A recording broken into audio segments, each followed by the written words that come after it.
अर्थात जिस प्रकार से कमल पत्र जल के अंदर रहने पर भी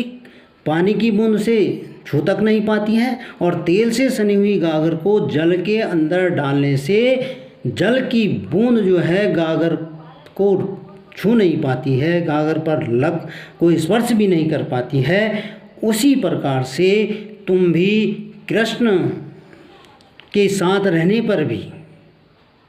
कृष्ण के प्रति आसक्त नहीं हुए हो, अर्थात कृष्ण के साथ रह कर भी कृष्ण के प्रेम में नहीं पड़े हो, अर्थात कृष्ण से तुम्हें प्रेम नहीं हुआ है, तो इसलिए तुम बड़े सौभाग्यशाली हो, बड़े भाग्यवान हो। प्रीति नदी में पाँव न बोरो दृष्टि न रूप रागी। हे उद्धव,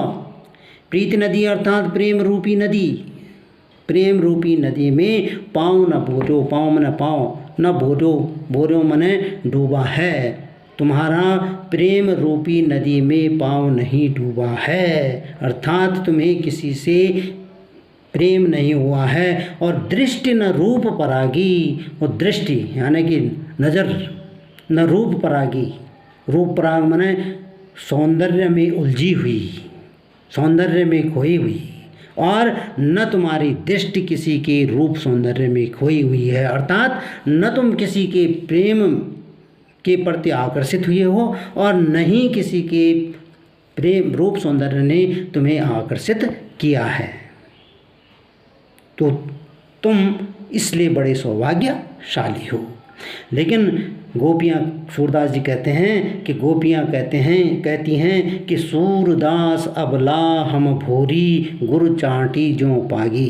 कि गोपियाँ कहती हैं कि हे उद्धव, अबला हम भोरी, भोरी मन होता है भोली, हम भोली भाली अबला नारियां हैं,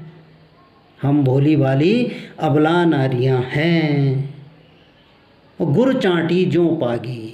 और कृष्ण के प्रेम में ऐसे पक गई हैं जिस प्रकार से गुड़ के साथ चींटियाँ भी पक जाती है। अर्थात जब गुड़ पर चींटियाँ लगती हैं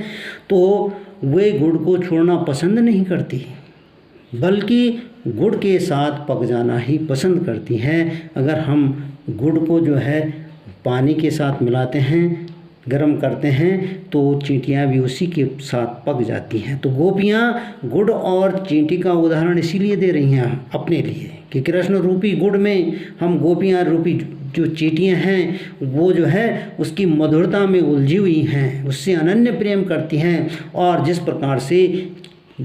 चींटियाँ जो है गुड़ के साथ मरना पसंद करती हैं, बल्कि उससे अलग होना पसंद नहीं करती, उसी प्रकार से हम भी कृष्ण से इतना अनन्य प्रेम करते हैं, उस कृष्ण के प्रेम में इतना अधिक पड़ गई हैं कि अब जो है हम जो है अपना किसी भी प्रकार का कोई भी बलिदान देने के लिए तैयार हैं, अर्थात अपने प्राणों को उन कृष्ण के प्रेम में न्योछावर करने के लिए तैयार हैं। तो ये इसकी व्याख्या। और अब इस पर आधारित, काव्य पर आधारित अर्थ ग्रहण संबंधी